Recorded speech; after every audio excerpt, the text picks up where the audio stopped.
On today's show, everything I've learned from being on TikTok and how that can help you in your music marketing. This is 30-minute music marketing. Cue the titles. 30-minute music marketing for musicians who want to get better at marketing their music. Hi, I'm Greg. Hello, I'm Sheldon, and this is 30-Minute Music Marketing, the show for independent artists and DIY musicians who want to get better at marketing their music. First off, Greg, and indeed everyone else, I'm currently bound by a power cable for my phone, which means, slightly an unusual Dutch angle.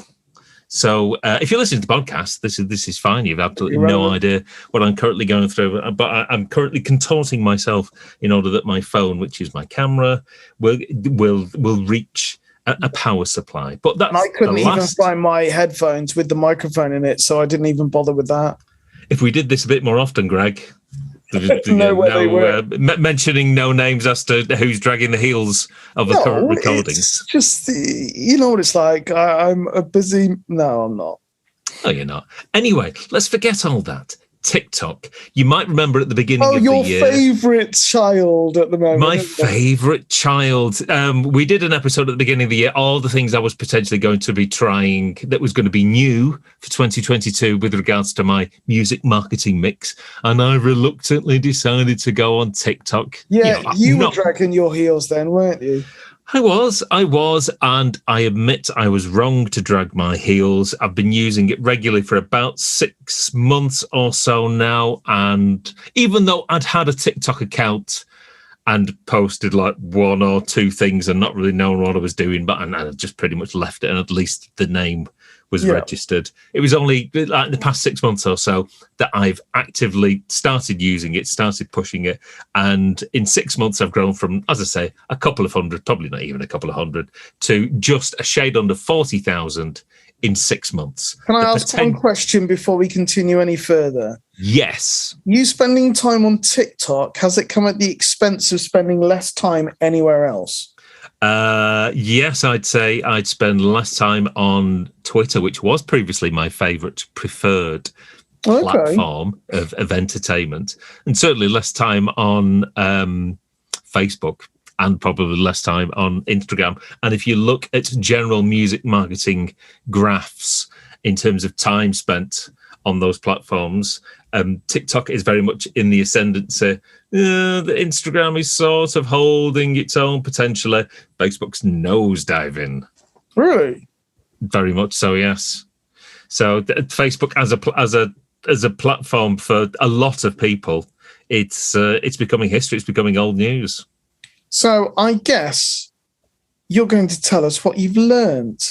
The purpose of this particular podcast is to tell our listeners, our audience, what I've learned, and from my successes, hopefully I'll be able to inform then. So the people who might be on TikTok now and aren't really getting it at the moment and aren't necessarily seeing the success or the numbers that they would want, hopefully they'll be able to get something out of it. And there's probably going to be people listening and watching this going, I'm still not on TikTok. I'm still not convinced. Let your Uncle Sheldon put you right. And hopefully I can give you the impetus that you need to maybe get on there and start marketing your music. Shall I tell you what point number one, Greg, is? Well, I was going to say, I get the impression with this new love for this new child. Yeah. Is it the best music marketing platform you've seen? I would say so, for the simple reason that the reach that you can potentially get is phenomenal. From potentially having an audience of 0 and being able to create great content with resonates with an audience, you can literally explode. It's unlike any other platform I have ever used. Here's a perfect example. I did a piece of vertical content, and I stuck the same content on Instagram Reels, and I stuck the same content using the same hashtags, the same sort of caption on TikTok. It got 2,000 views on Reels, and it got 100,000 views on TikTok. So that's and there was nothing different. Nothing different. No difference whatsoever. So if I was to tell you that you're using a platform and potentially you can get it seen by 50 times more people, why on earth wouldn't you take me up on that? That's a fair point. Is your audience on TikTok bigger than your audience on YouTube, though? I would. Well, it's strange. The audience on a lot of my existing platforms, it's plateaued. I think it's a different kind of audience because people go on YouTube to sort of watch and be entertained by a longer form content. The thing about TikTok is that it's snackable. It's a funny or a great new video, and then a great new video, and a great new video. And one of the reasons why these videos are consumed so vociferously is, and the way that your videos get pushed so aggressively, is that the inventory the program needs, if somebody's watching a 15-second video and then a 15-second video and then a 15-second video, it just needs content to give people. So it's more likely to take your video, push it into a stranger's feed with the possibility of them becoming a future follower than anywhere else. Now, there are going to be, I'm going to say that there's going to be some people, Greg, who say, oh, TikTok, it really is just for kids. I was going to say, everyone that I know that's a massive fan of TikTok is under the age of 18, mostly. Well, I'm going to hit you with some facts, Greg. 54% rather of users in America, and let's face it, we're in the UK. There's not that much difference these days. 54% of TikTok users are over 30. So the old uns are on there. Really? This is one for our UK audience. I came across a TikTok video yesterday on my For You page. It was Big Daddy, Big Daddy the wrestler doing the Big Daddy splash. He's not still alive, but this is it. People are putting content on there from the 90s. They're just robbing. But that's stuff from the YouTube. 80s. From the 80s, probably early 1970s as well. So don't think it's just a platform for the kiddie winks. Don't think it's all dancing. That's what it was, but it is so much more now. I think there's a billion active monthly users. They reckon that's going to get to 2 billion, and I think Facebook has never surpassed 1.5 billion. So it's going to be bigger than Facebook. There's enough people on there in terms of the demographics. Whatever sort of music that you're making, whatever your target audience is, whatever their age or demographic, they are going to be on there. So don't worry about it. Get on there. It says in your notes, I don't think the listeners and watchers are going to mind the fact that we do actually prep these out. We may be a little, so we say, not that frequent at the moment, but we do, when we do it, we do it properly. It says here that you've reconnected with fans that haven't heard what you've been doing for 10 years. Is that true? Somebody earlier on this week with one of my TikTok videos said that they last saw us live at a concert in Barnsley, which I think was 2007 and 2008. So it's enabled my band to reconnect and re-establish connection with people that haven't seen us live for 15 years. That's amazing. That is quite impressive. But my real big question is, okay, with Facebook, you can use your analytics, you can use it for your targeted marketing. YouTube has its own, usefulness. What use has TikTok got in marketing or for marketing? Well, it's just the fact that you are more than likely to get eyeballs on your stuff, because that's the thing. We especially make video content which contains our music, and you just want people to discover it. So it's a fantastic discovery platform. The best videos that I've put on there, which are all videos of my song, either the actual music video reformatted or us performing live, they've got best ones have got 2 million, 1 million, 500,000, regularly getting over 200,000. There's one at 600,000. The last big one that I posted, which was on Friday, that's currently hovering around 250,000 people. So it's just the fact that you can get this big reach that you can't get anywhere else, and it's the fact that it constantly goes to new people. So if you've got that increased reach and you've got that increased exposure, how are you confirming conversion? What does all of this mean? Right, yeah, that's a very good point, because my wife is very keen to say to me, because when I tell her that I'm now vaguely TikTok famous in a in a laughable way, she said, but what does it really mean? Well, in terms of my music consumption, I've noticed since January, my Apple Music streams are up 50%. So that's pretty good. My Spotify streams are up between, and this is obviously things vary over time, and we recently released a single which caused a bit of a bump. I say we've had increases in our Spotify streams of about 30%, maybe 35%. So there has been a real world consequence of us getting our name to a new audience. That new audience are then going, oh right, let's have a, because I always pin a comment on every post saying, oh, this song is XYZ. You can stream it on Apple Music, Spotify. So you are encouraging them to go. So, I mean, the real question is, are you going to do what a lot of TikTokers do? Are you, and I can't even believe I'm about to ask this, are you going to set up an OnlyFans shelter? I have no desire at the moment to do so. People can buy a T-shirt, come to a show. That's my only method of recompense. What about gig sales? At least it's difficult to establish that at the moment, because a lot of our winter gigs have only just gone on sale. Now, one of the things that people have said about TikTok is that it's potentially not very good at building community. So people will potentially follow you on there, but they're more interested in consumption, and it's difficult to necessarily get any form of engagement with your audience, and then from that engagement they can refer back to marketing. So are you talking about building an audience?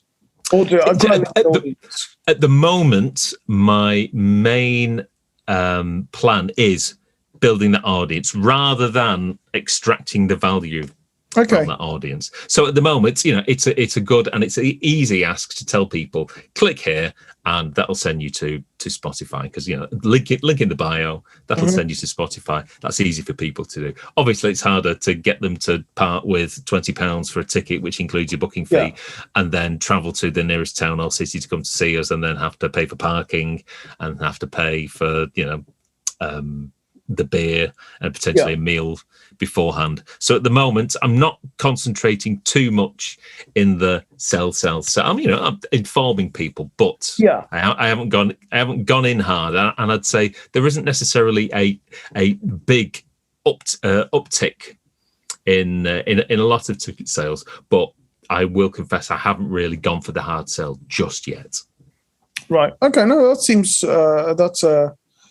but obviously you will keep us posted when that changes. Very much so. I might do another one 6 months down the line. Yeah, that'll be. They'll see if something new hasn't come out and that becomes the new favourite child. We shall see. So you put about growing an audience, and I've mentioned it. I mean, whilst you're not getting the existing audience to kind of, obviously, you're not giving the hard sell. Are you continually getting just new people seeing you, or are you doing stuff are you able to delve in deeper in the stats? Well, if there is a secret sauce to getting eyeballs on your video, or for the algorithm to identify your video as being decent and to push it into other people's videos. Does that mean breasts? No. Right, okay. Okay, so the things that TikTok will look out for is watch time. So in other words, the video that you've got, how long do people watch it? Presumably, if people watch it and it's no good and they click up to the next one, then Spotify, TikTok will basically say, well, this can't be any good then. Number of comments, Okay. that a video gets is going to be factored in there. The number of saves you can actually like favorites. So there's like a bookmark thing on there. The number of those, the more of those that you might get. There is also a way to repost something, which doesn't actually, as far as I'm aware, like a retweet. It doesn't actually retweet it to your page, but apparently it signals to TikTok that this is so good, it should feed it out to more people. And also watching the same video on a loop. If a video is so good of somebody potentially falling over or falling down a well, if you and you laugh and you watch it again and again and again, then TikTok will identify that video as being a good video and will feed it out to more people. So if you're a musician on TikTok, what that means is, in the first instance, yes, you've got to write great songs or great tracks, great beats or whatever, and then make engaging video content for those songs that people will watch, will like, will tag their friends into, because it's a bit like sort of Facebook when you can tag a friend into a relevant post. You can do that. And also that users will comment on. In some respects, it's pretty much exactly like Facebook, in that people have to engage with it, watch it, engage with it in some capacity. Yeah. And the more that happens, the more TikTok will feed it out to other people. So what would you recommend to be good content? That's a very good question. So again, obviously, if you've got a great song in the first place, that's always good. I have found a load of new musical artists who I've just gone, oh blimey, I really like this song. So it goes without saying that if your song is good in the first instance, then people like myself, are going to like it. Are going to love it. Songs that resonate with people, that's going to catch on. I mean, our best performing video is a song that we just happened to have. It was an old song about the cost of living crisis that just happened to fit with that, and that sort of really resonated, and people tagged themselves in. So anything that you can do, that maybe if you can ask people questions within the video content so they can put comments underneath it. Yeah. If you've got an opinion in some capacity or that you want to share with people, if you have an opinion and then ask people what do they particularly think, that could be good for it. You could talk about stuff within your niche. So again, in some respect, it's not, if you're listening to this and in terms of the stuff that we've been spouting on about for the past goodness knows how many years, we're not exactly reinventing the wheel here. We've got to write songs that connect with people. You've got to make visually stimulating videos, ideally, the more entertaining, the better.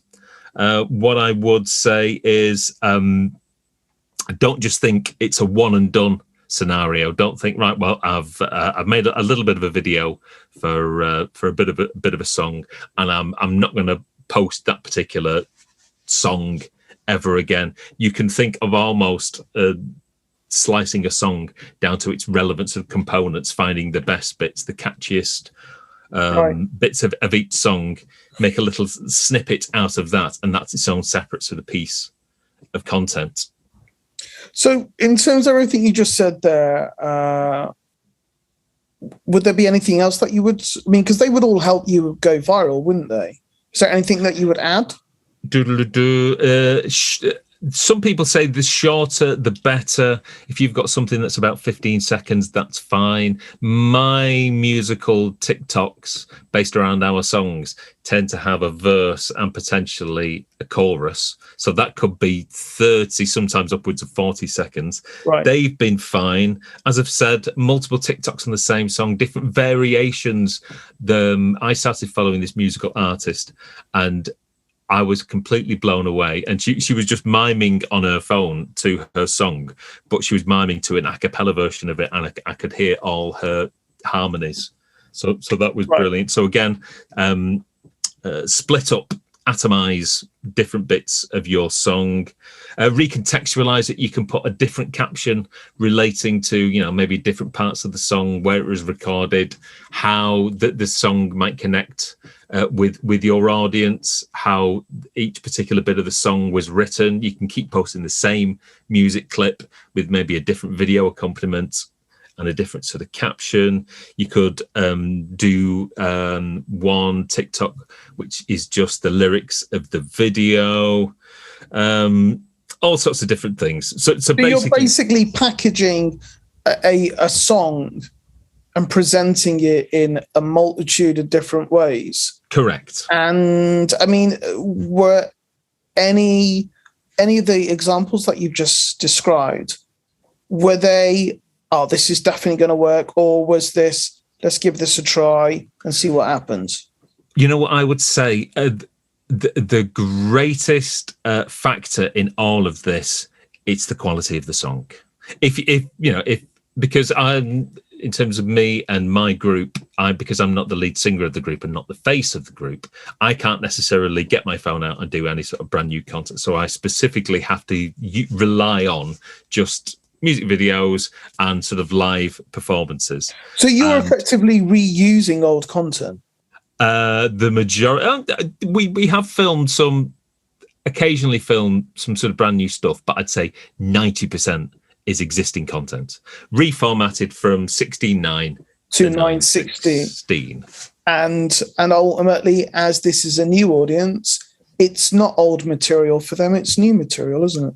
Exactly, and especially for the people who haven't come across us for 15 years, it's brand spanking new to them. I didn't realise you were still going. Yes, we bloody well are. Where have you been for the past 15 years? So, okay, hashtags, do they help? I've seen people post videos that say that they don't. I think that they do. I think every caption that you have should have a couple of captions. One caption will probably be the name of your band, your musical artist name. I'd do maybe one or two that's related to the content of the song that might be appropriate. You might have a couple that's related to your music sort of genre, whether that's emo, whether that's heavy metal, UK heavy metal, and I think that, because as well, one of the things that TikTok does is, because it has a great text, a speech to text thing for captioning, it basically reads the content of all your lyrics, all the audio that's on there. So it must use that as part of its algorithmic distribution. So if you've helped it with a couple of hashtags to try and clarify it, I think that it's certainly not going to do any harm on there. Right. I have noticed, and obviously the things that you hear about on TikTok do seem to be a lot of copying trends. Yes, so there'll be a popular sound, or there'll be a popular song, and people will use that song or that sound and react it or mime to it in some capacity. That does seem to be very, very popular. You'll be pleased to know, Greg, I've done absolutely zero of that. Absolutely none of it. Is there a reason? I don't know. I think that the thing about hopping onto the back of trends, and it's strange because potentially hopping onto the back of trends is going to be what we're going to be discussing in our next video. You do potentially open yourselves up to failure, because if somebody only knows you as the person who copies and mimes to Louis Theroux's My Money Don't... You've heard that Louis Theroux song, haven't you? Where somebody took a rap that Louis Theroux did and put a bootleg beat behind it and turned it into a song. Dear. And it basically blew up. Pretty much everyone was doing it. And, you'd have like Barack Obama miming to, obviously not him, but everybody was miming to it. And that's fine. And you could do a video of that would, if you're a metal singer, and that could have hundreds of thousands of views. But that when you next put a metal video up, And then all those people who watch your video are going to go, I didn't sign up for this. So that's maybe a good thing to do. What I would say is, if you want to, you do you. As in, if you just want to put out your content and not follow any of these trends, then that's fine. If you maybe do, only hop onto the ones that are directly sort of related and adjacent to your main brand and your main brand values. Because again, I'm not getting onto the back of popular sounds and popular trends and miming to or dancing along to Lizzo's latest hit, because that has got nothing to do with what I do musically. No, that's a fair point. So, okay, do you have to, for you to have gained the amount of following that you've done in the short period of time, do you have to do a lot of videos? I've seen people comment on there and say, these TikTok experts, you got to do 3 to 4 TikToks a day, man, and you got to do that 7 days a week. And if you stop doing it, then your reach won't be as good. I talk about burning out. There's no way I could do 3 to 4 TikToks a day. And you have to sort of think that it's almost like saying write 3 to 4 songs a day, Greg. If you did that, and that's 3, if you had to write 21 songs a week for 52 weeks a year, then chances are those songs might not be very good. When I first started using TikTok and using it to the extent that I was getting 500,000, 2 million to the views, I was posting 1 TikTok a week. So that completely flies in the face of that sort of advice. I would say, if you've got something of a knack and can produce more than 1 a day, that's fine. If you can't even do 1 a day, the thing is, if you do an average TikTok, it's just ain't going to get the views anyway. So it's better, I would say, to do less. Put one single one out there that's going to really engage and people are going to like, that they're going to engage with. Then that's going to increase your reach. There's no point in doing 3 or 4 a day that people just go, this is meh, just because you're going to end up spending more time and getting less views. Fair enough. So I know we mentioned that you've had success reposting old videos. Yes.